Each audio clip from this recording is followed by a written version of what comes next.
Gurrun aydiptir, kanun molttur insanlığın arasında. Peygamberimiz aydiptir, men emarakum bi ma'siyetillahi azze ve celle fela tuti'u li ahadin innema ta'atu fil ma'ruf la ta'ate li mahluk fi ma'siyetil halik. Peygamberimiz aydiptir, her kim olsun deyiptir, günah bilen büyürse başarmarnıydan durun deyiptir. Başarmarnıyın deyiptir. Diyen etmeliyip soğap yerde, soğap bolmadı günah del yerde diyen etmeliler deyiptir. Yine Peygamberimizin bir kanunu kulli beren hadisi. Soğap yerde ya şeriat ya ol iş haram değil diyse şonnu icazı var. Ama haram yerde diyen etmeliyip halancağım. Yo men şunu bilyen. Günahın boyunna deyip de etmeni icazanız yok deyiptir. Oğul gıydına bir günah bilen. Oğul gıyd etmeliler. Amanı enatı biriye ay oğulluya. Şu malı, şu mülkü palanin adına var oğullarının birine. Bar devleti bar, zahmet çek, şu ne palanin adını et diye. Şol oğlun öz adını edilecek de olsa, körfen adını edilecek de olsa, olukanın adını edilecek de olsa, yok dedi can, bila itiyanın ben başarmarım demel. Doğru günah da at demel. Doğru sen malı mülkünü yesi, şeriatta bir dədəge zalim deyip men zalime kömökleşip bilmer nakim dədə demel. Haten däde näme niyet bilen, ay ece, ay baba, ay mama, sen näme niyet bilen şun birine verecek bolyan diýmeli. Şu keplemen yolu var. Bir şeriatımızda hewre cahili aram süýüzü kep bilen keplemeli. Yok, şeriatta haram deyip öýden çykyp gitmeliler, gawt edip keplemeli. Gaw düşündürmeli. Nehviye berhort, reveşe berhort icra etmeli. O da şeriatımızın büyürü gahim. İbrahim Halilullah'ın atas kafir olanına ya ebeti, can dede deyip kıpleyenmişti gahim Kur'an-ı Kerim'de var. Ve herhal.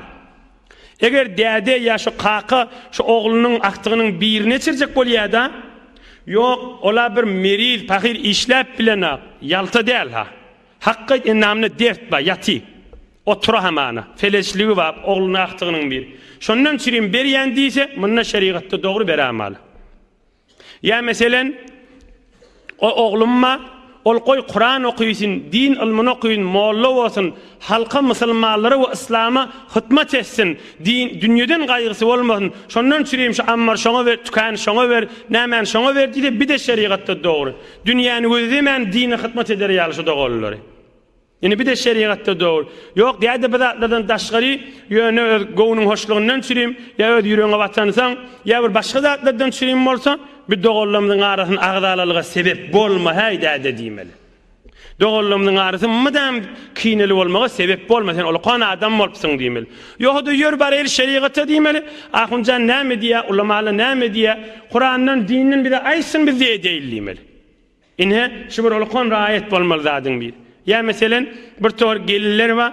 Madem enesi bilen irtibatta kepleşti, şu kefi bilen ya ayarlığını ya dayıların kevin adamsına azab veripti. Ne enesinin diyen net ya da. Enesinin diyen etmek bolmaz eğerin azab olacak bolsa. Ya edilşin tersi. Eğer madem heleyine azab veriyor da. Näme öýde enesi bilen bile yaşaya, enesi bir kepler ayt ya o da heleyine yetiriyor. Enesi bir kep ayt ya o da heleyine yetiriyor. Azab veriyor. Yok. Enen diyenini etmeli. Şu tadı näme demeli? Yok ene can demeli. Mesela diyenet adamıma eziyet vermerin nimel. Yo ene can nimel. Sen diyenet bize anama da eziyet vermerin nimel. Qawjet süýjülük ben aydaqana inhe ene can diýmeli, däde can diýmeli, arany bozmalylar. Ýöne aýdýan diýellerini etmeliler haram yerde de. Ya ahirki misalyny aýdyn. Sen palany ile bilen kepleşme diýe en atasy. Näme etmeli? En atasy ya dogana aýtýar, ya şoň menen kepleş ya men menen kepleş diýe. Aran kesmeliler. Şu ýagdaýda tarafy görseň salam ver. Selamu aleykum aleyhisselam. Bir uzrun ayda mene oturuşup sen men gülüşüp bilmeyen, çay içip bilmeyen ay dädemma, ay ulkan qarry enemma, dogonumma şey diýip tudy. Ýöne salam aleykum özüme. Oturuşup çay içmäniň men oturuşup laqyllaşyp gülüşmäniň men günäkär bolmarsyň. Ýöne salam aleykum irtibat gatnaşma düýüp kesilmelilerden. Salam aleykum bolmaly. Aham o doğanına, o ecene dädine de, o da sen innemeye de sen ona salam vermedi. Sen bana da salamın berdi galibe. Sen arada awarı da bir tofar pakirla. Awarı bolmaz. Gözifäň bitir, kıyamet yakan tutulmandan sonra öz ýüreğine de agram salyp berme, narahat da bolup berme. Inhe bir hak görürüňler, emma kan yerlerde men boýdaşyň diýen netjek, men dädemiň diýen netjek, men enemiň diýen netjek, nämäň diýen netjek diýip günah işlere diýe. Däde pahy dünýeden geçipdir. 15 ýyl, 20 ýyl geçipdir. Häzir de dogullar kepleşmäni geçipdir. O dünýä mal senki bolupdyr da öýde bereket bolmansam näme peýdasy bar? Näme lezzeti bar, näme süýçiligi bar? Dogurda ýerden bolandan soňra, haram ýerden bolandan soňra, haram kepleşmek, haram gülüşmek, haram sataşmak, ýa ýankyal dost boýdaşlarynyň arasynda adam saý diýäda, sen kellen galaňaç otur diýäda, gurşmeller.